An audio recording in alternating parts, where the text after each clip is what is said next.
할렐루야. 성암교회에 오게 돼서 감사드립니다. 제가 늘 와보긴 오늘 처음 온 거지만 우리 한기준 목사님 저랑 감리사를 같이 지내고 또 제가 늘 존경하고 또 친애하는 그런 목사님이셔서 늘 관심을 갖고 있습니다. 그리고 우리 허남성 장로님 참 제가 오래전에 알면서부터 아주 존경하고 저를 만나면 언제든지 다가오셔가지고 멀리서도 아주 오셔서 환대해 주시고 그래서 늘 제가 큰 사랑 받고 있는데 또 오늘 이렇게 오게 돼서 감사드립니다. 여러분들의 얼굴을 뵈니 우리 한기준 목사님의 그 목회 스타일 그대로 참 밝고 활기찹니다. 하나님께서 분명히 성암교회 위에 하나님의 놀라운 은혜를 더하실 것이고 이번 성의 주제처럼 은혜 위에 은혜를 더하셔서 여러분들의 모든 삶이 하나님 안에서 풍성해지는 기쁨이 꼭 있게 될 줄로 믿습니다. 오늘 수능 본 자녀들 혹시 저녁에 온 사람들이 있나요? 네, 저녁에 예배 참석한 자녀들이 혹시 있나요? 혹시 있나요? 네, 오진 않았어도 위에 있어요? 뒤쪽에 있어요? 이야, 기특하다. 한 박수 한번 해줄까요? 누가 있는지? 네. 수능 시험 끝나고 교회 오는 거는 사실 쉽지 않은 겁니다. 마음의 자유를 얻기를 위해서 오늘 어디로 나가고 아니면 저는 홍대에 저희 교회가 있거든요. 홍대 쪽으로 많이 아이들이 몰려왔을 것 같은데 교회 온 거는 정말 이상하지만 특별한 겁니다. 네, 하나님께서 사랑하시고 또 분명히 하나님의 전으로 달려온 그 마음을 기억하셔서 놀라운 은혜를 이 평생 부어주실 줄로 믿습니다.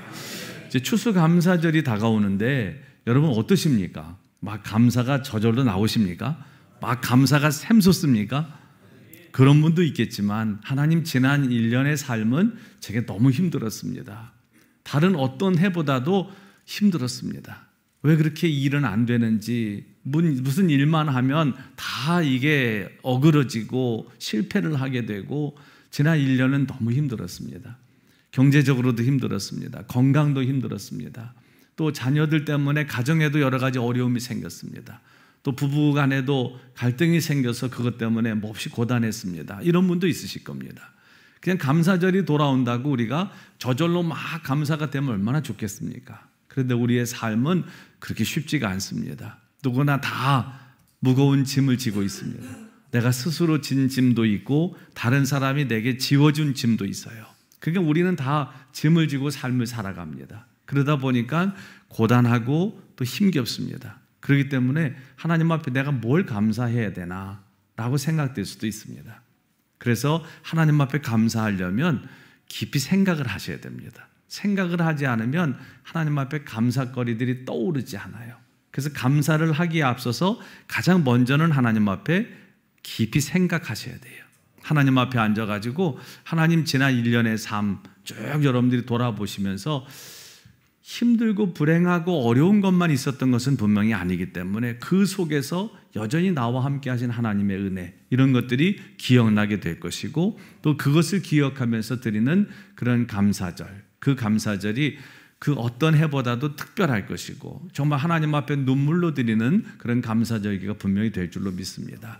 그런 감사를 위해서는 반드시 하나님 앞에 고요하게 여러분들이 좀 시간을 따로 떼서 생각하는 시간을 가지셔야 됩니다. 그리고 가족들이 저희도 이제 돌아오는 주일이 새벽 추수감사 주일이거든요. 그래서 이제 특별 새벽기도를 저희는 하고 있는데 반드시 저희는 예물을 준비해서 가족들이 다 함께 모이는 시간을 가지라고 그럽니다. 그래서 추수감사절을 앞두고 모든 가족들이 자녀들이 다 모일 수 있는 시간 그게 언제가 됐든 그 시간을 정해서 가급적인 토요일 저녁이 제일 좋고 그렇지 않으면 평일이라도 가족들이 모일 시간을 정하고 예물은 그 전에 미리 준비를 하고 그래서 가족들과 다 함께 가정 예배를 드리고 감사를 서로 고백하고 그다음에 준비한 예물을 성경에 올려놓고 모든 가족들이 다 손을 얹고 거기서 믿음의 가장이 하나님 앞에 감사 기도를 하고 봉헌을 하라고 그럽니다. 그리고 봉헌을 하는 것도 저희는 그렇게 합니다. 본인들이 직접 하나님 앞에 나와 봉헌하게 합니다. 추수감사한 것만큼은 각자가 하나님 앞에 온전한 마음으로 헌신할 수 있도록 그렇게 이제 하고 있습니다. 그러니까 여러분들이 이번에 추수감사절을 맞이하면서도 준비하셔야 됩니다. 감사할 수 있도록 기억을 하셔야 되고 뿐만 아니라 예물을 미리 준비하셔야 됩니다. 그 당일날 막 하는 게 아니고 1년에 감사하다 보니까 정성을 다해서 준비를 하시고 또 가족들이 모일 수만 있다면 함께 모여서 다 감사를 고백하고 그러면 그 감사 고백 시간이 그냥 마른 눈으로 되지 않아요. 감사를 서로 고백하게 되면 막 눈물이 납니다. 목이 메이고 지난 1년 동안 각자 다 가족들도 사느라고 힘들었잖아요. 부모님은 부모님대로 그렇고 자녀들은 자녀들대로 다 힘겨운 한 해를 살아왔어요. 그렇기 때문에 서로 고백을 하다 보면 눈물이 나요. 서로 감사도 하게 되고 또 하나님의 은혜도 기억하게 되고 그렇게 감사하고 난 다음에 믿음의 가장이 아빠가 됐든 엄마가 됐든 기도하고 그렇게 봉헌을 하면 하나님께서 기쁘게 받으십니다. 그리고 그렇게 감사절을 지키면 하나님을 우리가 기억하게 되고 또 우리의 삶이 감사로 가득한 삶이 될 수 있어요. 모든 일이 잘 돼서 감사할 수 있습니다. 그러나 그렇게 모든 일이 잘 돼서 감사하는 건 오래 가지 않아요. 그렇지만 하나님 안에서 하나님의 은혜를 기억하며 감사하는 것은 계속 감사할 수 있습니다. 그리고 감사라고 하는 것은 하나님이 내게 주신 은혜에 대한 마땅한 반응이기도 하지만 그리스도인들의 감사는 뭐냐 하면 하나님 안에서 내가 하나님의 은혜를 기억하면서 모든 삶을 재편하는 시간, 그게 감사의 시간이에요. 그러면 여러분들의 삶의 모든 것들이 변화되는 특별한 은혜를 경험하시게 될 줄로 믿습니다. 우리가 신앙생활을 한다, 그리고 하나님을 믿는다고 하는 것은 우리의 상황이나 환경을 초월해서 역사하시는 하나님을 바라보는 것이고 그 안에서 새로운 꿈을 꾸는 거예요. 18세기 인도 선교사였던 윌리엄 캐리는 그런 얘기를 했습니다. 하나님께로부터 위대한 일을 기대하라. 하나님을 위하여 위대한 일을 시도하라. 늘 그리스도인은 그렇게 사는 거예요. 하나님이 내게 어떤 은혜를 주실까를 기대하고 그리고 하나님을 위해서 위대한 일을 시도하며 살아가는 겁니다. 여러분들이 아침에 일어나실 때 어떻게 일어나십니까? 그냥 오늘도 내가 이 하루를 살아야 되나? 이렇게 하루를 시작하면 그 하루는 힘겨울 수밖에 없습니다. 근데 아침에 일어나서 하루를 시작하면서 오늘 주실 하나님의 은혜를 기대하고 할렐루야. 그렇게 기쁨으로 하루를 시작하면 그 하루를 여는 그 시작이 다릅니다.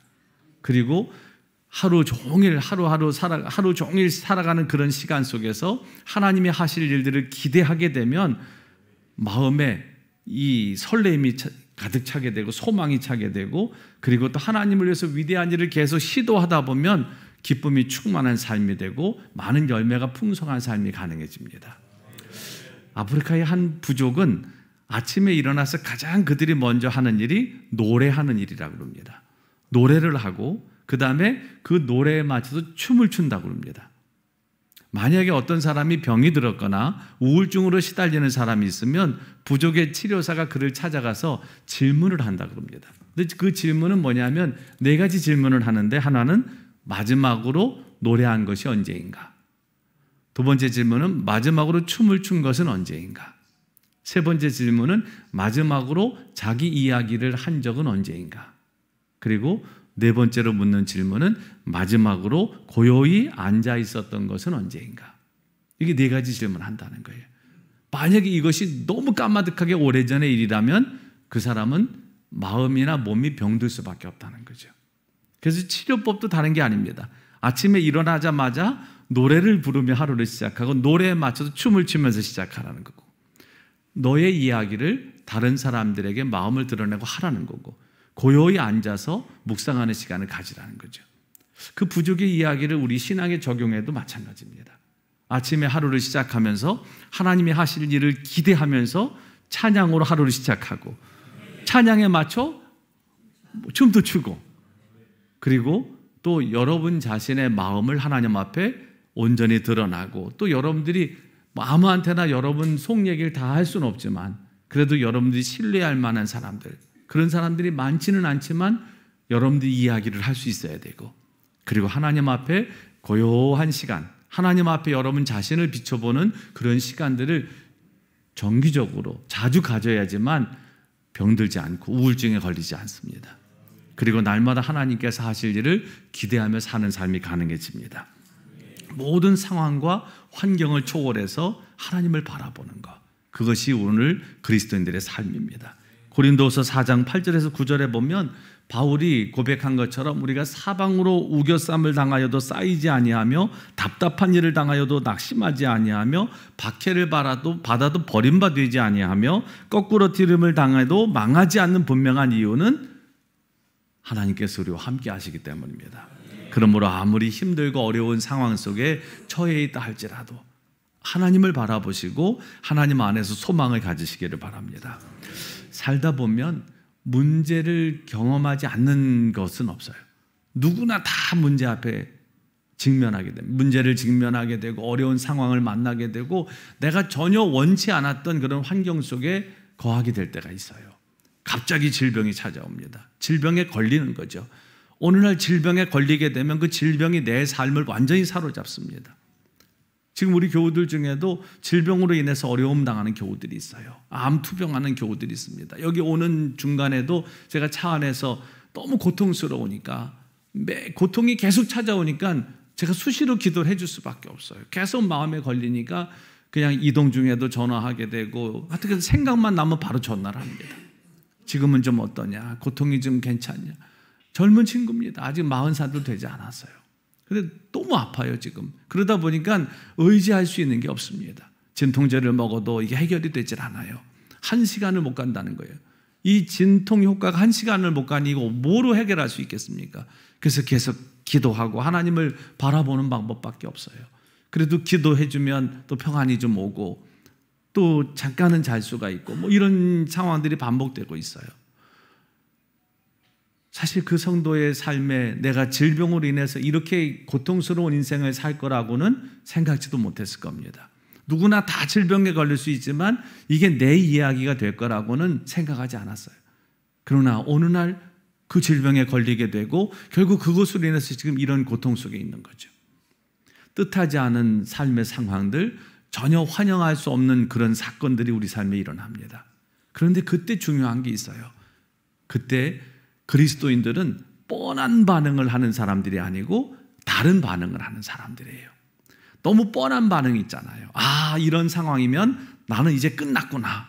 이런 상황이면 이제 망했구나. 이런 상황이면 이제 내 인생은 더 이상 재기할 수 없어 라고 생각되는 그런 순간에 다른 사람들이 생각할 때 아, 저 사람은 이제 못 일어날 수 없을 거야. 저 사람은 이제 이것으로 인해서 모든 삶은 끝났어 라고 생각하는 그 순간 우리도 똑같이 그렇게 뻔한 반응을 보이는 게 아니고 다른 반응을 보이는 사람들, 그 사람들이 그리스도인입니다.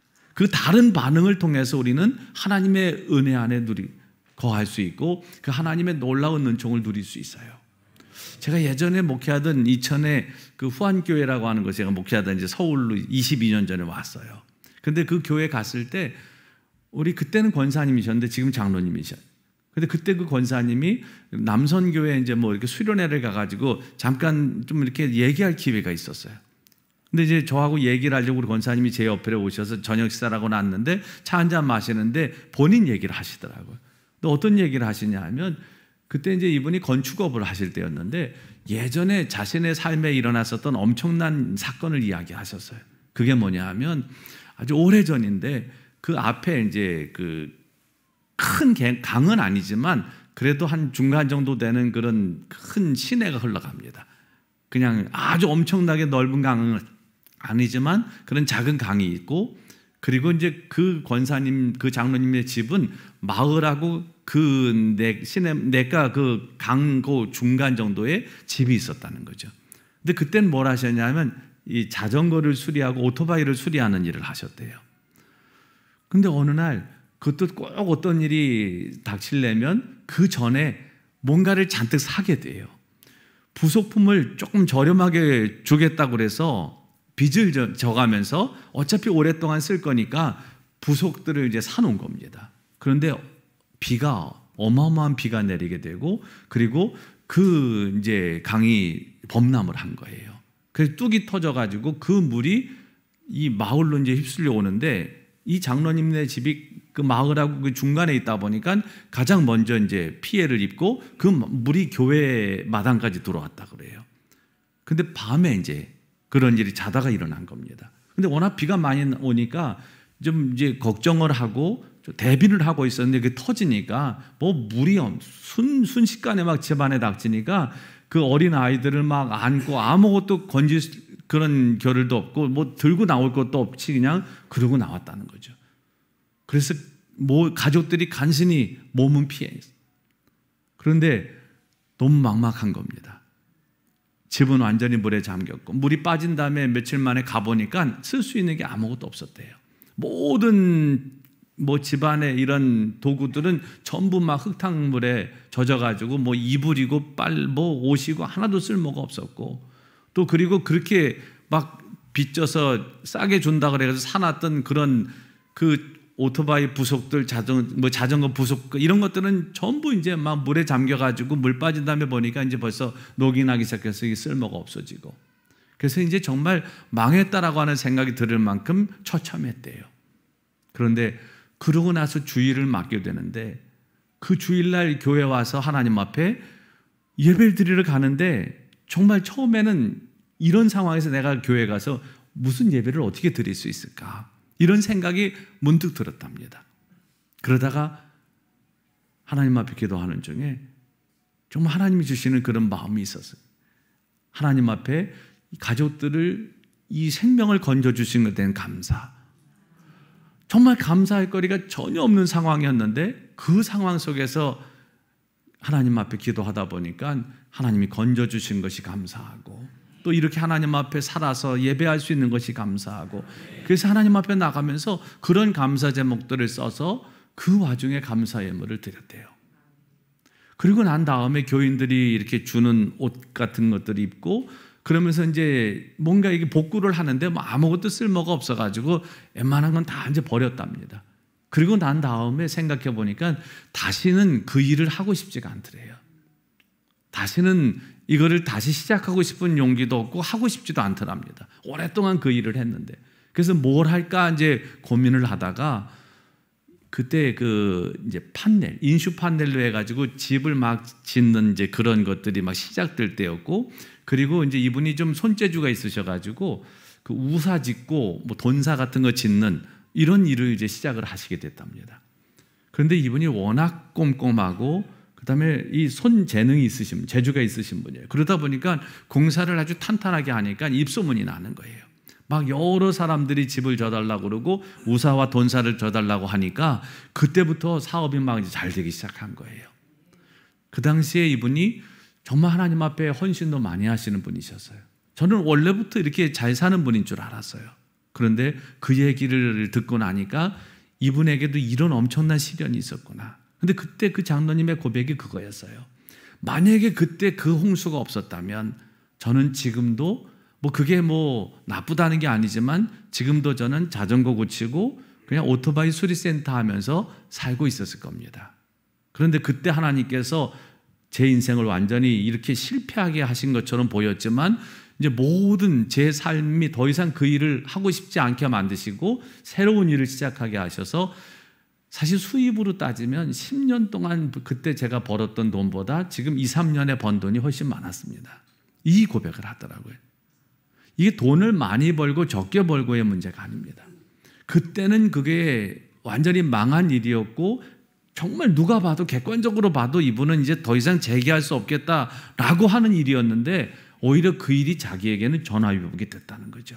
하나님이 자신과 함께 하시고 끝까지 자신이 그런 상황 속에서 그냥 절망하고 좌절하는 뻔한 반응을 보이지 않고 그래도 주일날 그 가족들을 다 데리고 하나님 앞에 예배 드리러 가면서 하나님 내가 지금 뭘 하나님 앞에 감사해야 되고 예배를 드리면서 내가 어떤 마음으로 예배를 드려야 됩니까?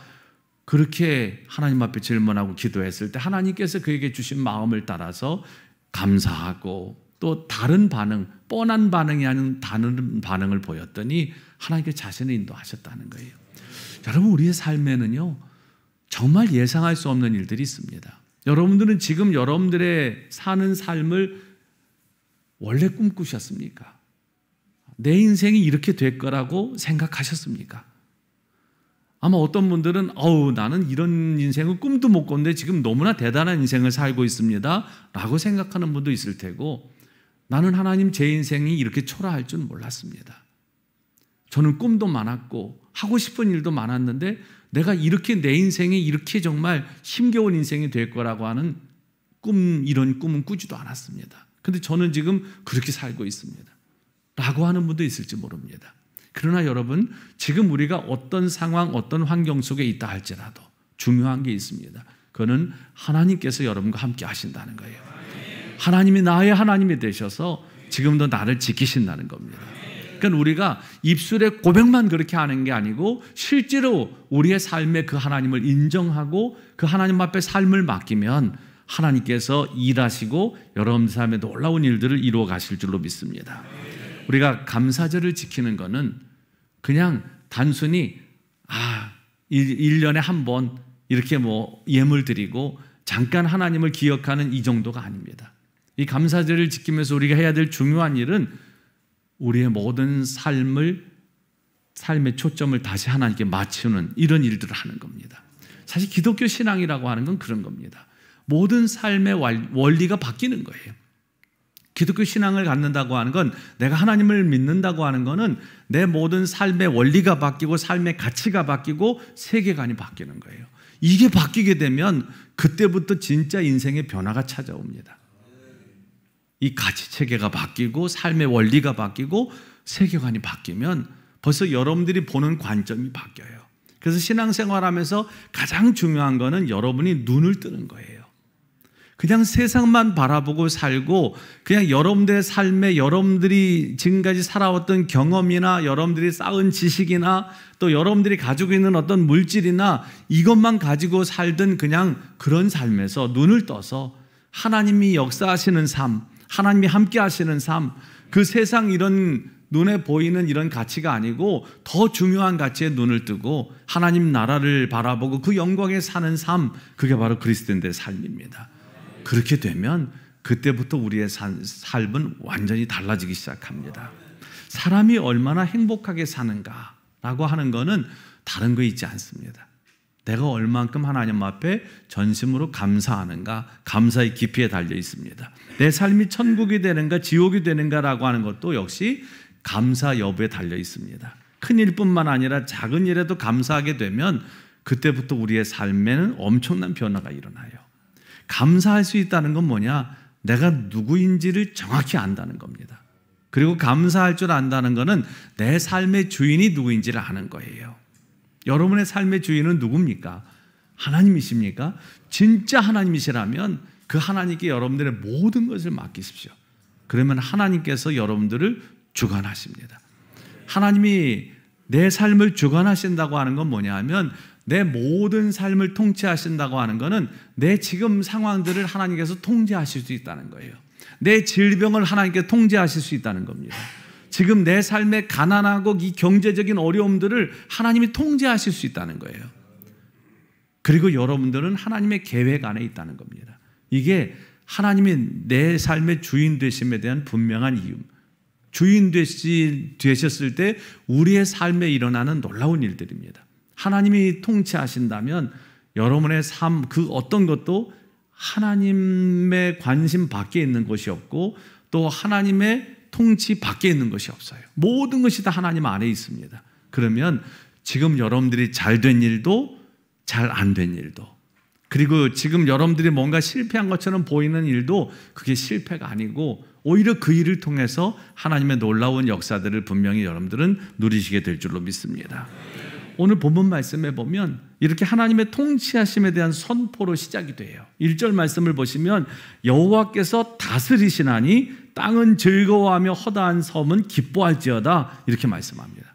마치 창세기 1장 1절이 태초에 하나님이 천지를 창조하시니라 이렇게 선언으로 시작하는 것처럼 오늘 이 본문의 말씀도 그렇게 선언을 합니다. 여호와께서 다스리시니 땅은 즐거워하며 허다한 섬은 기뻐할 거다. 하나님께서 다스리신다. 하나님께서 다스리신다. 여러분, 이것이 얼마나 놀라운 일인지 몰라요. 하나님이 나를 다스리고 계시다. 그렇게 믿으십니까? 이 확신이 중요합니다. 그러면 하나님이 다스리는데 뭘 걱정할 게 있어요? 하나님이 다스리는데 뭘 염려할 게 있습니까? 하나님이 내 삶을 지금도 다스리고 계시다면 하나님의 주권 안에 내가 있다면 하나님은 내 삶을 가장 선하고 복되게 인도하실 것이고 분명히 하나님의 뜻을 이루실 겁니다. 여기에 나오는 땅은 온 지구상에 살고 있는 사람들을 의미하고, 이 허다한 섬이라고 하는 것은 눈에 보이는 것뿐만 아니라 눈에 보이지 않는 영역까지도 말하는 겁니다.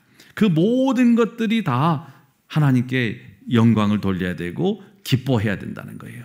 그러면서 이 사람의 다스림은 즐거움과 기쁨이 될 때도 있지만 또 괴로움과 고통으로 바뀔 때도 있는데, 하나님께서 통치하실 때는 괴로움과 고통이 아니고 궁극적으로 결국 하나님께 주시는 놀라운 은혜로 가득한 삶이 가능하다는 거예요. 하나님은 무한하신 분이고 또 하나님은 영원하신 분이십니다. 지금도 하나님께서는 우리의 개인의 삶뿐만 아니라 이 역사를 주관하시는 분이세요. 그 하나님 앞에 삶을 맡기십시오. 그리고 그 하나님의 다스림 속에 여러분 자신이 있으면은 분명히 하나님께 주시는 풍성한 은혜로 가득한 삶이 됩니다. 오늘 시인은 여호와께서 다스리셨나니, 여호와께서 다스리셨었나니 이렇게 과거형이나 과거 분사형으로 얘기하지 않아요. 뭐라고 얘기합니까? 여호와께서 다스리시나니, 지금 현재 하나님께서 그렇게 하고 계시다는 거예요. 과거에만 하나님이 역사하신 게 아니고 지금도 그렇게 하신다는 거예요. 가끔 보면 자꾸 과거를 얘기하는 분들이 있어요. 내가 옛날에 좋았어. 옛날에 하나님이 내게 이렇게 역사하셨고, 옛날에 하나님이 이런 복을 주셨고, 내가 옛날에 이런 은혜를 받았고, 옛날에 이런 은사가 있었어. 여러분, 하나님은 과거의 하나님이 아니십니다. 지금 현재 내 삶에 여전히 역사하시는 하나님, 그리고 미래에도 내 삶에 역사하실 그 하나님이 지금도 내 삶을 다스리고 계시는 거예요. 그래서 하나님은 우리의 삶의 주인이시고 우리를 다스리신 분이다라고 하는 이 사실을 여러분들이 꼭 잊지 마시고 늘 그 은혜에 감사하실 수 있기를 바랍니다. 시인은 온 땅과 많은 섬들을 향해서 즐거워하고 기뻐하라고 외칩니다. 즐거워하고 기뻐해라. 우리가 그래서 하나님을 향해서 해야 되는 가장 중요한 우리의 반응은 뭐예요? 늘 하나님을 즐거워하고 기뻐하는 거예요. 하나님을 향해서 우리가 어제 환호성을 지르며 하나님을 기뻐하는가, 이게 우리가 해야 될 마땅한 일입니다. 그리고 8절에도 보면 기쁨과 즐거움을 언급하고 12절 말씀에도 보면 기쁨과 감사를 말씀합니다. 오늘 시편 97편은 하나님의 이 다스리심, 하나님의 통치하심과 하나님의 백성의 기쁨을 아주 긴밀하게 연결시키고 있어요. 하나님의 다스리심을 확고하게 믿는다면 우리는 하나님 앞에 반드시 기쁨으로 반응하게 된다는 거예요. 하나님께서 다스리는 것이 왜 기쁨이 됩니까? 하나님은 의와 공평으로 우리를 다스리기 때문이고 하나님의 통치가 완전하고 의로우시기 때문입니다. 의는 하나님의 성품의 올바름이고, 그리고 공평은 하나님의 행하심의 올바름입니다. 이렇게 하나님의 위엄과 절대적인 주권을 시각적으로 이제 묘사한 게 2절부터 6절까지 말씀이에요. 구름과 흑암이 그를 둘렀고 의와 공평이 그의 보좌의 기초로다. 불이 그의 앞에서 나와 사방의 대적들을 불사르는도다. 그의 번개가 세계를 비추니 땅이 보고 떨었도다. 산들이 여호와 앞 곧 온 땅의 조 앞에서 밀랍같이 녹았도다. 하늘이 그의 의를 선포하니 모든 백성이 그의 영광을 보았도다.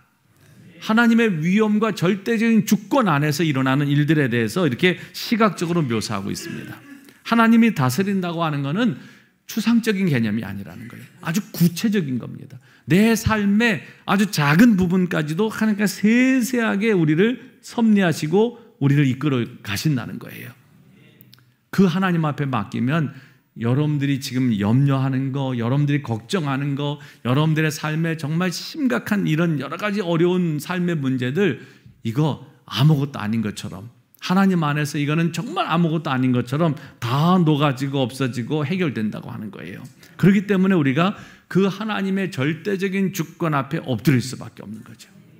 하나님 앞에 엎드려 하나님의 은혜를 구하고 하나님 앞에 엎드려 감사할 수밖에 없는 거예요. 오늘도 하나님 앞에 예배를 하고 있는데, 사실 우리가 하나님 앞에 예배한다고 하는 게 뭐예요? 하나님 앞에 예배한다고 하는 것은, 예배라고 하는 것이 한자로 말하면 예도 예자에다가 절배자를 써요. 그러니까 예배한다고 하는 건 뭐냐면 예를 갖춰서 하나님 앞에 엎드리는 게 예배입니다. 하나님의 절대 주권을 인정한다면, 지금도 여전히 내 삶을 통치하시는 하나님을 믿는다면 우리는 하나님 앞에 예를 갖춰서 나와야 되고, 그리고 하나님 앞에 엎드려야 됩니다. 예배는 이 두 가지가 다 이루어져야 돼요. 여러분, 예를 갖춰서 나오십니까? 하나님 앞에 나오실 때? 어떤 예를 안 갖춰 나와. 그냥 집에서 대충 있다가 그냥 허겁지겁 이렇게 교회를 오는 경우도 있어요. 근데 사실 옛날 우리 부모님들 세대나 우리 신앙의 선배들의 모습들을 보면 교회 나오기를 위해서 준비를 했죠. 교회 나오기를 위해서 의복도 준비를 하고, 그 다음에 몸도 단장하고, 그 주일날 예배를 가려면 예를 갖추고 나왔어요.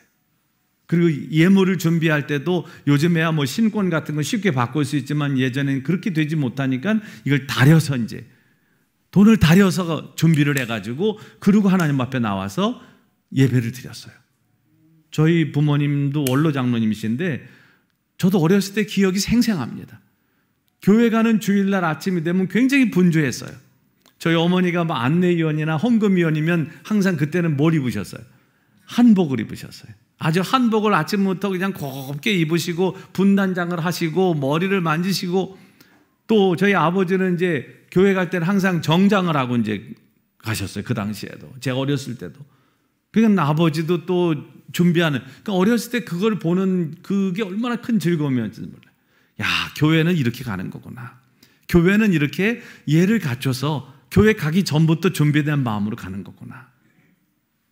그런 것들을 우리는 어렸을 때부터 봤어요. 그리고 그런 믿음 안에서 자랐습니다. 근데 요즘 우리 세대, 우리 자녀들의 세대들은 그렇게 부모님들이 예를 갖춰서 교회 나가는 모습을 보고, 아, 교회는 저렇게 가는 거구나, 이렇게 배움이 있습니까? 허겁지겁, 야, 교회가 시간 됐다 그러고 뭐 하다 말고, 아니면 TV 보다 말고 끄고 나온다든지 뭐 이런 모습이라면 우리 자녀들이 우리들의 모습을 통해서 과연 예배를 배울 수 있을까? 여러분, 반드시 예배는 예를 갖추는 게 필요해요. 주일날만 입는 옷 미리 준비하셔야 됩니다. 주일날 교회 오실 때는 뭐 늘 새 옷 사라는 거 아니에요. 주일날만큼은 입던 옷 말고 좀 깨끗하고 단정하게 여러분들 미리 세탁을 좀 해놓는다든지. 저도 주일날 입는 그런 뭐 옷들이, 주일날만 입는 옷들이 있어요. 속옷도 주일만 입는 옷도 있고, 양말도 주일만 신는 양말이 있어요. 저 나름대로 구별해 놨어요.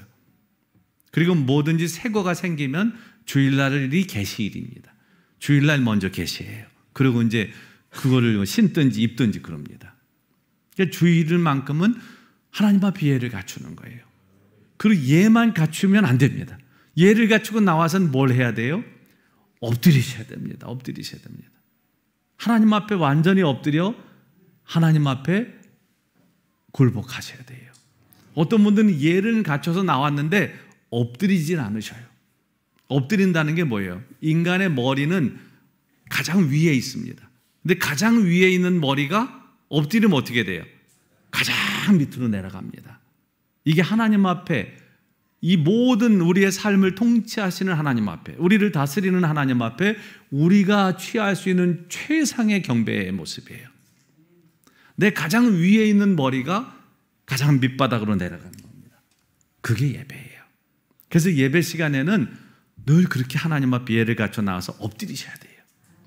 어떤 분들은 아유, 그래서 내가 자꾸 엎드리는 거야. 그래서 내가 자꾸 엎드려. 그건 좋으시는 거고, 엎드리는 거는 완전히 하나님 앞에 굴복하시는 거예요. 그렇게 예배하게 되면 우리의 삶이 달라집니다. 그렇게 예배드린 사람은 나가서도 그렇게 살아요. 예배는 아시잖아요. 여기서 끝나는 게 아니라고. 교회 문 밖을 나가는 그 순간부터 예배자의 자세로 사는 거예요. 예를 갖춰서 사람을 대하게 되고, 그죠? 사람을 예를 갖춰서 엎드리면서 사람을 대하면 관계가 얼마나 바뀌겠습니까? 여러분들이 생각하기에 내가 이 사람한테 굳이 예를 갖추고 엎드리지 않아도 되는 사람한테도 그렇게 하는 거죠. 진짜 변화는 여러분들이 윗사람, 어려운 사람에게 예를 갖추고 엎드리는 데는 변화가 일어나질 않아요. 진짜 변화는 언제 일어납니까? 내가 전혀 그럴 필요가 없는 사람들, 내게 별 도움도 안 되는 사람들, 내가 볼 때 나보다 좀 죄송하지만 좀 낫다고 생각하는 사람들에게 예를 갖춰서 엎드려 보십시오. 거기에 변화가 일어나요. 그러니까 예배는 여기서 끝나는 게 아니라 하나님 앞에 그런 예배를 드렸다면 사람도 그렇게 대하는 거예요. 그리고 또 일도 그렇게 대하는 겁니다. 여러분들이 하는 모든 일들을 다 예를 갖추고 겸손한 마음으로, 엎드리는 마음으로 일을 하게 되면 그 일이 어떻게 되겠어요? 잘 될 수밖에 없겠죠. 여러분들이 뭐 음식점을 한다면 예를 갖춰서 그렇게 엎드리는 마음으로 음식을 만들고 손님을 맞아보십시오. 아마 그 집은 뭐 사람들이 미어 터질 겁니다. 근데 왜 그게 안 돼요? 하나님 앞에 드리는 예배부터가 예를 갖춰 엎드리는 게 안 되다 보니까 사람들 관계도 안 되는 거고 일에 대해서도 그렇게 안 되는 거죠. 이게 온전히 될 때 그때 우리는 하나님의 통치하심을 인정하는 것이고 하나님의 다스림 속에서 삶이 풍성해지는 은혜를 경험하게 됩니다. 그리고 우리의 삶의 기쁨의 영역이 점점 커지는 하나님의 은혜를 경험하시게 될 거예요. 현대사회처럼 분주한 삶 속에서 볼 수 없는 인생의 진실이 있는데 그게 뭐냐? 당장 필요를 채우는 것, 먹고 사는 것, 이게 인생의 전부가 아니라는 것을 깨달으셔야 됩니다. 모든 것을 돈으로 환산하는 시대이기 때문에 사람들은 필요를 채우고 또 먹고 살기를 위해서 돈을 따라 살다 보니까 마음이 황폐해지고 불안한 인생이 됐어요. 그런데 이렇게 끊임없이 이런 불안한 우리들의 삶이 든든하고 평안하고 여유로운 삶이 되려면 반드시 하나님과 함께 살아야 돼요. 하나님과 함께 살면 불안함이 없어집니다. 하나님은 우리를 안심하게 하시는 분이세요. 마태복음을 읽다 보면 마태복음에서는 예수님께서 계속해서 병자들을 고치고 나서라든지 말씀하시는 게 뭐냐 하면 내 믿음이 너를 낫게 했다, 뭐 내 믿음이 내 믿음대로 될지어다, 이런 말과 더불어서 마태복음에 예수님께서 하신 말씀은 안심하라는 거예요. 안심해라. 안심해라. 안심하라. 난이 두려워 말라. 안심하라. 내 병이 나았다. 안심하라는 말을 계속해서 예수님께서 사용하십니다. 안심은 뭐예요? 안심은 등심, 안심, 이런 안심이면 마음의 평안한 거죠. 안심은 마음의 요동함이 없는 거예요. 오늘 예수님께서 우리에게 주시고자 하시는 선물 중에 하나는 바로 안심하고 평안하게 하시는 거예요. 근데 왜 우리는 끊임없이 불안하고 두렵습니까? 세상적인 가치를 따라 살다 보면 계속해서 세상은 우리에게 불안을 주입합니다. 우리에게 두려움을 줍니다. 너 그렇게 살아가지고는 너무 힘들 거야. 너 인생이 쌓아놓지 않으면 불안하지. 너 쌓아놓고 살아야 돼. 하나님 앞에 나가면서 예물 드릴 때도 왜 손이 떨립니까? 왜 손이 떨리겠어요? 세상적인 가치를 내가 버리지 못하기 때문이기도 하지만 두려움 때문이기도 합니다.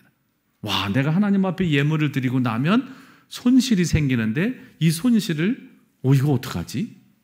내가 하나님 앞에 예물을 드리고 나면 이 손실이 발생하는 이 부분을 손실로 생각하게 되면 불안해집니다. 그래서 못해요. 두려워지는 거죠. 근데 여러분, 하나님 앞에 드리면 그는 하나님이 채우십니다. 반드시 하나님이 채우십니다. 불안해할 게 없어요. 두려워할 게 없어요. 하나님 앞에 여러분들이 기쁜 마음으로 하게 되면 하나님께서는 반드시 하나님의 은혜를 우리에게 부어주세요. 그것이 꼭 물질로 우리의 삶에 주시는 것도 있겠지만 우리 존재를 새롭게 하시고, 사실 가장 중요한 거는 우리 존재 자체가 달라지는 거예요. 하나님 안에서 우리 존재가 바뀌게 되면 모든 것이 바뀌게 됩니다. 그것이 하나님께서 우리에게 주시는 은혜입니다. 예수님께서는 그런 말씀을 하셨어요. 마태복음 6장 26절 28절에 보면 공중나는 새를 봐라, 들의 백합화가 어떻게 자라는지 한번 살펴봐라. 왜? 하나님께서 다 먹이시고 입히신다는 거예요. 하물며 너희가 뭐냐?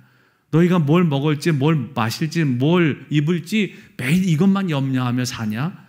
그건 너희들이 염려할 게 아니다. 그건 내가 너희들에 더해 주는 거고, 너희들은 뭘 하면 되느냐? 나의 나라와 나의 의를 구해라. 그럼 내가 나머지 모든 걸 더해 주겠다. 그러니까 이건 하나님의 제안입니다. 우리는 하나님의 일을 하고 하나님은 우리의 일을 해 주시겠다는 거예요.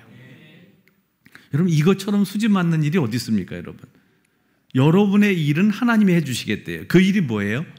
뭘 입을지, 뭘 먹을지, 뭘 마실지, 이 생존의 생계에 대한 문제는 하나님이 해결해 주시겠다는 거예요. 그리고 여러분들은 뭘 하면 돼요? 하나님의 나라와 의를 구하시면 됩니다. 뭐가 더 어렵습니까? 생계를 위해서 여러분들이 애쓰는 게 어려우세요? 하나님 나라와 의를 구하시는 게 어려우세요? 사실은 먹고 사는 문제가 더 어려울 수 있어요.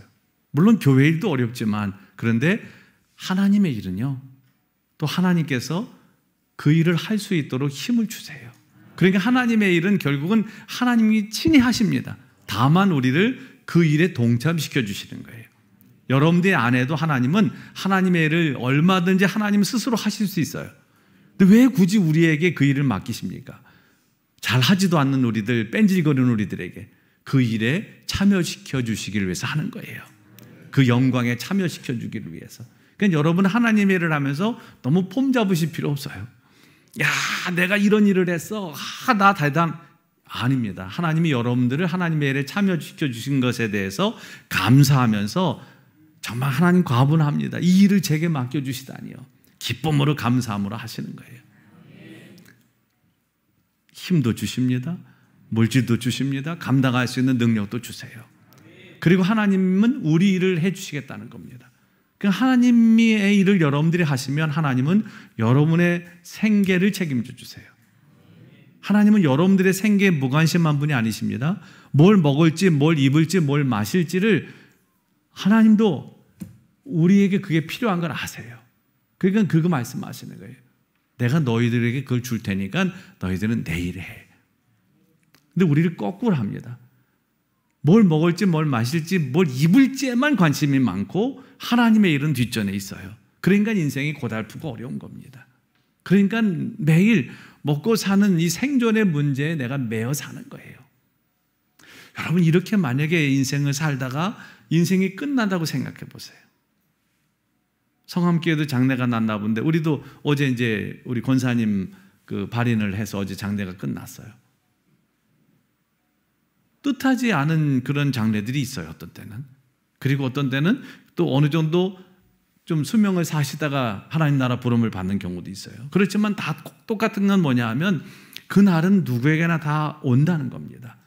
언제 오든 오는데 그 날이 이르기까지 여러분들이 일평생 만약에 내가 진짜 먹고 사는 문제만 빠져가지고 그것만 허덕이면서 살았다면 얼마나 그 인생이 초라하겠습니까? 하나님의 영광을 위해서 뭔가 내가 거룩한 일을 위해서 내 삶을 드리고 그런 일을 위해서 힘쓰고 그렇게 내가 삶을 살았다. 이거보다 더 복된 일이 어디 있겠어요? 그게 이제 하나님의 부르심이고 사명이죠. 하나님은 누구나 아무나 부르지는 않으시지만 누구나 하나님의 일을 할 수 있지만 아무나 할 수 있는 건 아니에요. 누가 하나님의 일을 합니까? 하나님이 부르신 사람들이 하는 거예요. 소명이라고 그러죠. 하나님의 부르심. 이 부르심이 우리에게 있어요. 그리고 하나님의 부르심을 받은 사람들에게 따라오는 것은 사명을 주시는 거죠. 그러니까 사명을 주셔서 하나님은 그 일을 감당하게 하시는데 그 사명은 도대체 뭐예요? 그 사명은 어렵지 않아요. 우선은 내가 다른 사람보다 조금이라도 더 가지고 있는 건 다 사명이 됩니다. 내가 물질이 조금이라도 더 있다면, 내가 건강이 조금이라도 더 있다면, 시간이 조금이라도 더 있다면, 내가 남보다 조금 더 배웠다면, 아까 공무원 합격한 사람 그거 사명이에요. 그리고 내가 다른 사람보다 시간이 조금이라도 많다면 이건 다 사명이 되는 거예요. 내가 다른 사람보다 조금이라도 더 가진 거, 이걸 가지고 쓰임받는 겁니다. 다 누구에게나 있어요. 또 뭐가 사명이냐? 아픔이 사명입니다. 아픔. 내가 뭔가 큰 질병에 걸렸다가 나음을 받았다든지, 또 정말 마음 쓰라리고 힘든 슬픔, 사별의 아픔을 가졌다든지, 또 아니면 내가 실직을 했다든지 실패를 했다든지, 이건 다 사명이 되는 거예요. 그런 사명이 여러분, 아픔이 사명이 돼요. 아픔이. 뭔가 인생에 큰 아픔을 겪은 분들은 동일한 아픔을 겪은 사람들을 위로할 수 있어요. 그리고 부담감이 또 사명이 돼요. 하나님께서 내게만 주시는 부담감. 다른 사람들은 아무도 부담을 안 갖는데 나만 계속 뭔가 어떤 일에 부담을 갖는다 그러면 그건 하나님이 주신 마음이라고 생각하고 여러분을 달래지 마시고 그 일을 하시면 됩니다. 아, 이건 다 장로님들이 알아서 할 건데 네가 무슨 걱정을 하고 있어? 너 걱정하지 마. 이러시면 안 돼요. 하나님이 여러분의 마음을 주셨다면 권사님이든 집사님이든 성도님이든 그 일을 하시면 되는 거예요. 왜 내게 주셨을까? 나를 사랑하시니까. 나를 쓰시기를 위해서 주신 사명이다 생각하시면 틀림없어요. 그럼 그걸 가지고 쓰임 받으시면 되는 거예요. 그렇기 때문에 우리는 하나님의, 우리를 통치하시는 하나님, 우리를 주관하시는 하나님의 이 제안을 기쁨으로 받아들여야 돼요. 너희는 내 일을 해라. 나는 너희들을 도와주겠다.